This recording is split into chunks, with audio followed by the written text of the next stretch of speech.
What's going on, YouTube? Welcome to another video in the Powerhouse Garage, where today I'm gonna be bypassing the clutch. I'm getting a heavy clutch. You will find out in the next video, but I wanna have the car ready. Oh, it's about to rain. Oh no. I felt a couple drops. Oh no. So yeah, I'm gonna be bypassing the clutch. It's very easy and simple. All you need is one wire, and after you get the one wire, you disconnect the plug. Let me get a flashlight and I will show you in a second.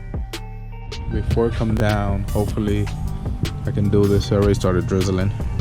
So before you bypass the clutch, the first thing you're gonna need to bypass the clutch is piece of wire, finger length, just about, and you wanna splice each end. Let me splice it real quick. And then you're gonna wanna have a splice on both ends, just like so. And great, it started raining. I'm gonna head inside, eat some food. Was gonna take the car out today, but I guess not. Mother Nature said not today.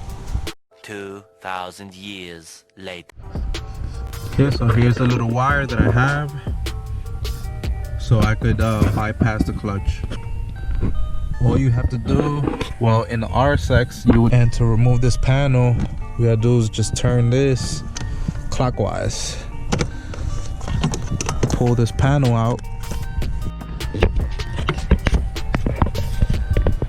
Okay, so in order to bypass the clutch switch in the RSX, you have to remove the one with the yellow wire. If you follow the clutch pedal, you one plug in the bottom, you have another plug up top.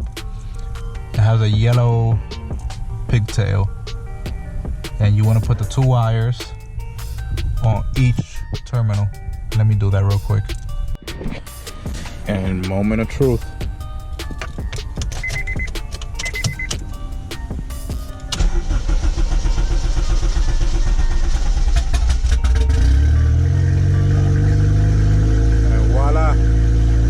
How you bypass the clutch in the RSX and any other manual Honda as well.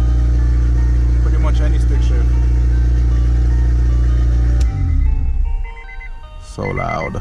So here's how it looks. Just make a little return, just with a little piece of wire, and that's how it looks. And you wanna tuck it. Zip tie it so it won't be in the way. You might not step on it and yank it. You want to put your cover back on, and that'll do it for today's video. Thanks for watching. Like, comment, subscribe.